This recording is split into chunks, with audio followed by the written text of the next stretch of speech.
Libertad de prensa no es solo poder hablar de lo que uno quiere hablar. Es poder hacerlo sin represalias ni hostigamientos. Estamos inaugurando un año en el que también el presidente de la República, su ministro de Trabajo, han elaborado unos nuevos tipos de contratación laboral que van a meritar un análisis después de contados instantes con los señores empresarios ecuatorianos, que es mi iniciativa. Hoy lo he dedicado básicamente a la economía, este programa de noticias y opinión.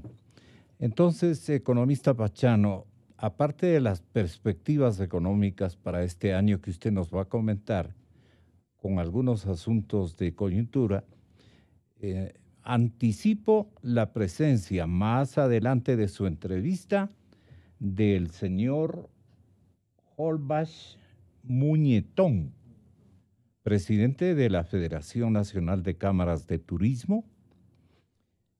Voy a contar también, qué pena que no haya logrado usted insertarnos con el señor ministro de Turismo. Es muy interesante el caballero. Vamos a estar con José Hidalgo Pallares. Vamos a estar con el arquitecto Diego del Castillo desde el sector de la construcción. Vamos a estar con Raúl Ledesma, que al parecer es el guionista o el libretista de este modelo de contratación que ha recibido el beneplácito del señor presidente de la República. Veamos si esto puede o no puede dar resultado. Pero son piezas claves de un rompecabezas laboral que está produciendo una ausencia de la juventud ecuatoriana de sus sitios o plazas de trabajo. Todo lo que hagamos en la línea de modificar esa vieja estructura de la política laboral que fue concebida para un mundo distinto, porque corresponde al mundo de los años 30 del siglo pasado. Todo lo que hagamos y que vaya sobre la base de respetar los derechos de los trabajadores, pero de reconocer las nuevas formas de contratación y de generación de riqueza que tiene la economía moderna, tienen que ser bienvenidas. Modernizarle al Código de Trabajo es una de las tareas pendientes que tiene la política económica. Y hemos visto, y creo que hay una suerte de opinión general en el Ecuador, que con el modelo actual de contratación no hemos conseguido reducir la precariedad en la contratación laboral. La mayoría de los trabajadores ecuatorianos van o están en el campo de la informalidad. Apenas 4 de cada 10 ecuatorianos tienen empleo adecuado de los que están trabajando. Y en ese sentido, el buscar que se acomoden los sistemas de contratación a las realidades de los distintos sectores y de que se concilien de esa manera las necesidades que tienen tanto las empresas como los propios intereses laborales, debe ser bienvenido, Gonzalo. Yo creo que es una noticia que si está bien concebida, yo no lo he leído a las estructuras jurídicas y a las propuestas que se están haciendo, sino solo he visto los conceptos con los que estamos trabajando. Pero si miramos los conceptos y en las leyes se los está poniendo con mucha claridad, creo que van a ayudar a que haya una mejor relación entre los empresarios y las oportunidades de los trabajadores en los distintos campos en los que ha mencionado. Hoy en el mundo, inclusive, Gonzalo, por la estructura tan dinámica que tiene la tecnología, hoy se acepta la contratación del trabajador a distancia, como del estudiante a distancia. Claro. Es decir, ahora uno no necesita irse a una universidad para hacer un posgrado. Físicamente. Claro, uno puede utilizar todos esos grandes instrumentos tecnológicos para aprender a distancia. Igual uno puede trabajar a distancia, uno puede trabajar desde la casa. Para una ama de casa, para una señora que tiene todavía sus niños pequeñitos, pero que tiene habilidades en el manejo de la tecnología, desde su casa puede cumplir sus responsabilidades. La cuestión es que tenga objetivos bien claros, sepa exactamente cuáles son sus tareas. Hay un mercado del producto que nosotros generamos y cuáles son las opciones para explotar ese mercado. ¿De qué me voy a valer y en dónde voy a colocar mi inversión? Esa es la forma como el inversionista trabaja. Es decir, es esa reflexión, me voy a Costa Rica, me voy a El Salvador, me voy a Guatemala, vengo al Ecuador, me voy a Colombia. ¿Quién me ofrece las mejores condiciones, no solo económicas, sino me ofrece las condiciones que me dan una perspectiva de estabilidad y de seguridad? Y allá, si yo mido ventajas y desventajas económicas, ventajas y desventajas políticas, y miro trayectoria y seguridad institucional, a la final hago un balance y escojo a dónde me conviene ubicar.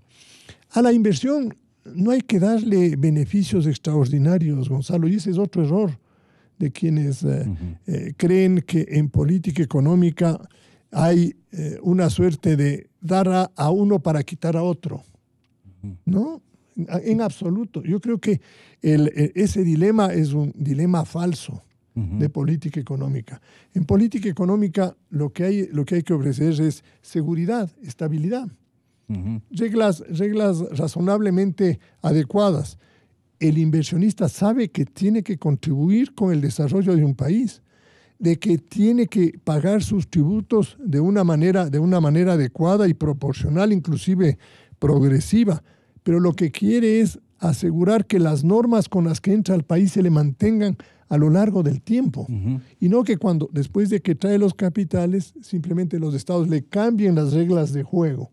Porque el momento en que le cambian las reglas de juego, toda la evaluación que se ha hecho sobre la viabilidad de la inversión, o le favorecen porque le mejoran y le regalan dinero, o le perjudican de una manera que es desmotivante. Hay causas suficientes para dudar de varios indicadores macroeconómicos que vienen publicando las autoridades. Finalmente son las fuentes oficiales.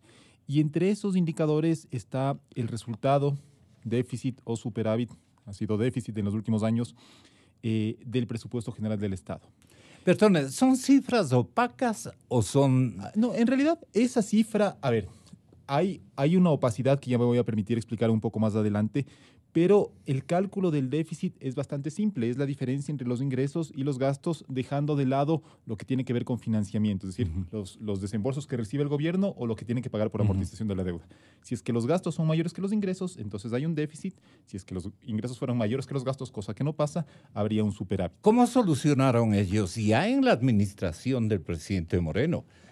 A ver, en primera instancia, el ministro de la Torre insistió en el déficit de 4,5 puntos del PIB, o 4.800 millones. Era el trío Los Panchos que estaban todos ahí manejando el frente económico, ¿no? Y lo curioso es que insistió en esa cifra hasta el mismo día en que el Ministerio de Economía y Finanzas publicó la cifra oficial para el año completo. Y la cifra oficial para el año completo son 6.100 millones de dólares. Esa es la oficial, ¿sí? Sí. Pero hay una opacidad ahí escondida que se ha encargado de detectar el Observatorio de la Política Fiscal, puntualmente Jaime Carrera, porque en realidad el gobierno está contabilizando como ingresos petroleros, él contabiliza como ingresos petroleros 1.600 millones de dólares, ¿sí? Pero dentro de esos 1.600 hay 1.300 millones de dólares que no son ingresos genuinos, sino que son barriles, por explicarlo claramente, barriles que efectivamente se están exportando, pero que no se exportan para generar ingresos, sino para amortizar una preventa de petróleo de años anteriores. Entonces, eso no está generando un ingreso genuino al presupuesto, simplemente se está amortizando una deuda. Veníamos solicitando al gobierno la entrega de la documentación de soporte de los distintos contratos de crédito externo que había firmado el Ecuador con China o con otros acreedores. Y el gobierno declaró a toda esta documentación como reservada, como secreta, como documentación sensible al interés nacional, y no permitió que se puedan conocer los detalles de este tipo de transacciones.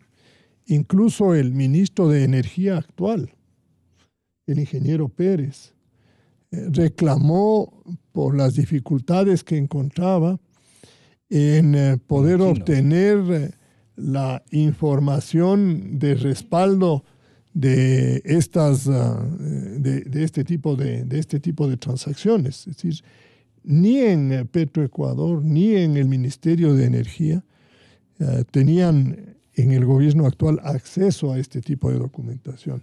Ahora, lo cierto es que sabíamos que se estaba utilizando a Petroecuador para este tipo de transacciones, y se había denunciado que se utilizaba el petróleo como garantía de la contratación de crédito. Lamentablemente el gobierno anterior siempre negó la vinculación de la exportación de petróleo con la concesión de los créditos, y consideraba que son dos operaciones absolutamente separadas.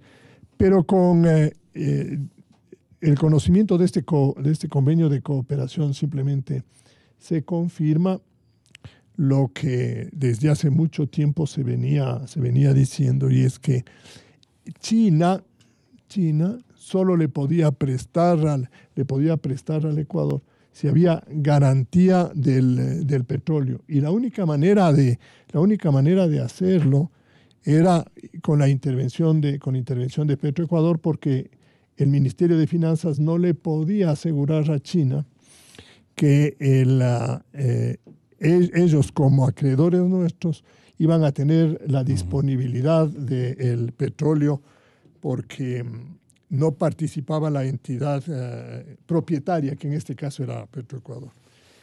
Con esto, obviamente, lo que se confirma es la desnaturalización de una institución pública. Es una prueba más de la utilización de las instituciones públicas a un interés político propio del gobierno, sacarlo de su ámbito de acción abusivamente por el uso del poder político que tenía ahí. Y se parece mucho a lo que, por ejemplo, en Venezuela también hicieron con PDVSA. A PDVSA le llegaron a utilizar en Venezuela hasta para importar alimentos. Mire usted. Llegaron a importar alimentos, y hay algunos casos. Y pagaban con petróleo. Claro, o simplemente le cargaban esa deuda a Petro. Y es que utilizaban a la empresa. ¿Petro venezolana? PDVSA. PDVSA, perdón. El tema, entonces, aquí hay una desnaturalización del uso de Petroecuador. Pero el segundo elemento es que esto también le sirvió para esconder deuda. Ya. Nosotros decíamos que los anticipos petroleros son endeudamientos que tiene el Estado ecuatoriano, porque estaba recibiendo créditos y además los estaba pero utilizando garantizando esos créditos en otros menesteres. No, lo estaba utilizando en los menesteres del presupuesto del Estado. Exacto. Pero estaba usando como mecanismo de endeudamiento a una institución pública cuyos objetivos eran absolutamente distintos a los de la transacción que se estaba realizando.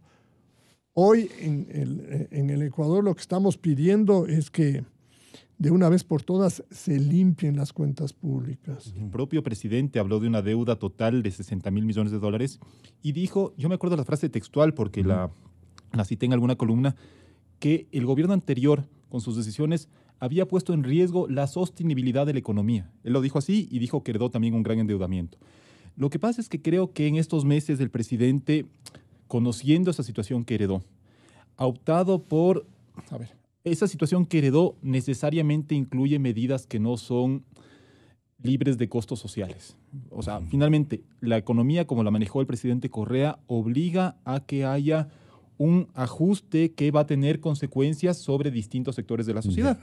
Lo ideal es que procura mantener un clima más bien optimizante. Yo entiendo que el presidente sabe que algunas de las medidas que debería tomar para que la economía se enrumbe en una fase de crecimiento sostenible y una situación fiscal viable tal vez no son las más convenientes previas a una consulta popular. Pero me parece que está arriesgando, incluso jugando con fuego, porque hay cifras ya bastante preocupantes que publica, por ejemplo, el Banco Central, referidas a la calidad del balance de esa institución. ¿A qué me refiero? El Banco Central debería al menos tener en sus activos lo suficiente para cubrir las reservas de lo que los bancos privados tienen depositado en el central.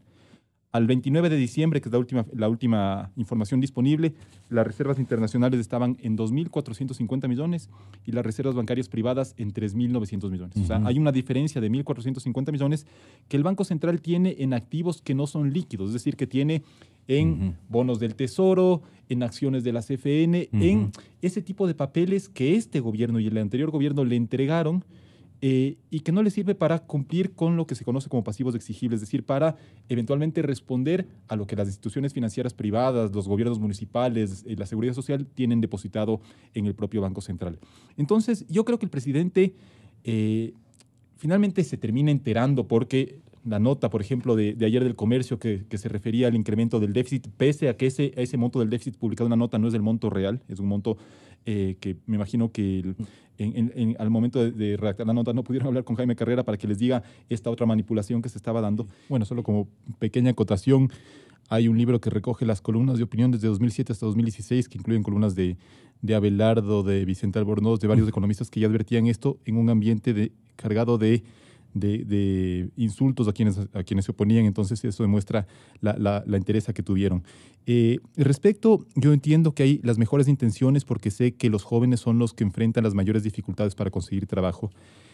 Lamentablemente tengo mis temores de que, por ejemplo, el programa de pasantías no derive en una contratación de esos pasantes, porque finalmente, si es que lo que se devuelve a la empresa son los 6 meses de la pasantía, eso equivale a 2 meses de sueldo una vez que ya está contratado.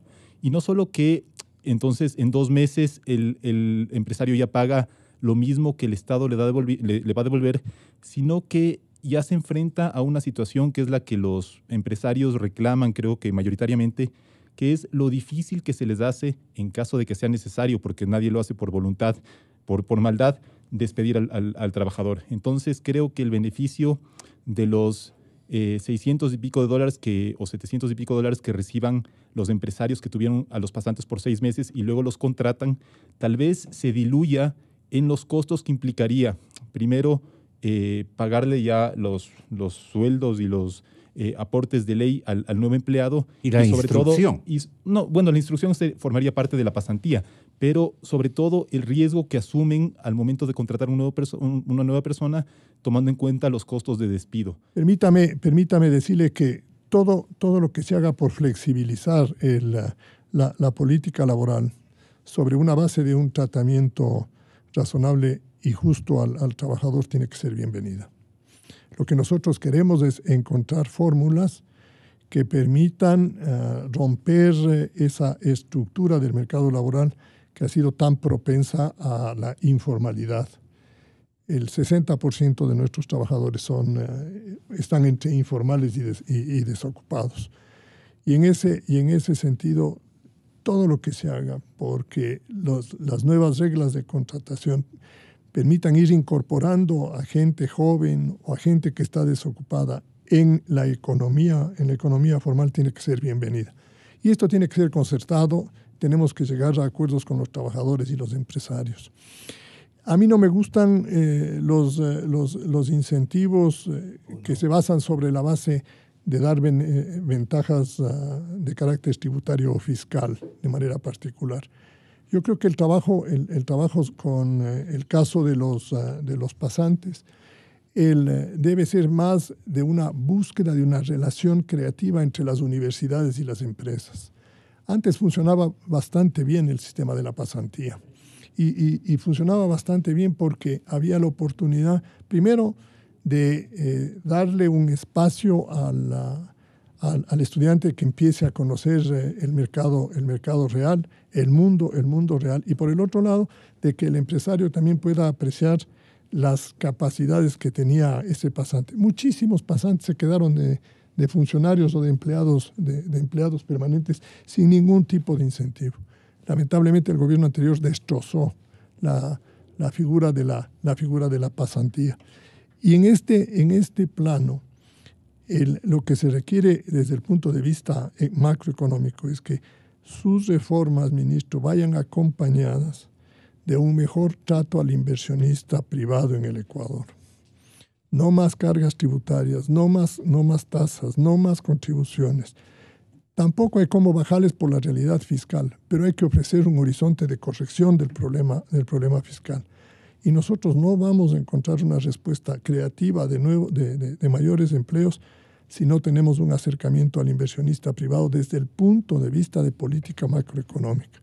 Es bueno la aproximación en el campo laboral. No me gustan los subsidios, ministro, en ese sentido.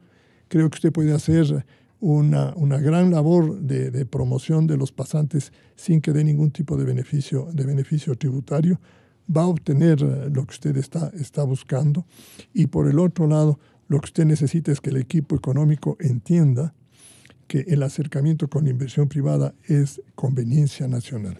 Y no se olviden que los funcionarios son parte de este país también, son parte de la producción, son los que dictaminan las leyes que nosotros respetamos, a veces criticamos, pero la mayoría de veces aceptamos.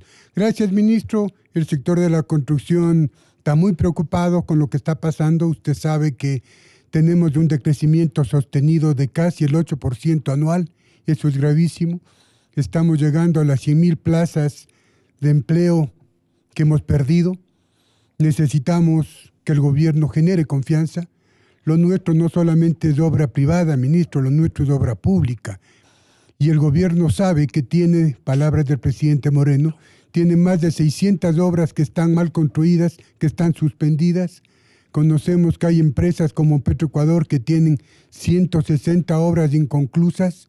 Señor ministro, ahí hay trabajo para todos los constructores. Ayúdenos, unamos esfuerzos, hagamos cosas juntas, veamos a este país con una sola visión del país de los ecuatorianos, no de los países de los verdes, de los rojos o de los blancos.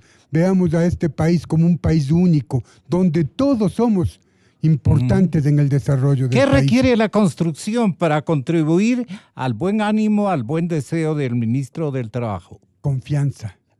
Un país que no tiene confianza. ¿Y cómo se traduce eso, Diego? Con leyes justas, con leyes que se puedan cumplir. ¿Esta no le parece justa? Estamos hablando de eso. ¿Estimulativa? Es justo lo que estoy diciendo, Gonzalo.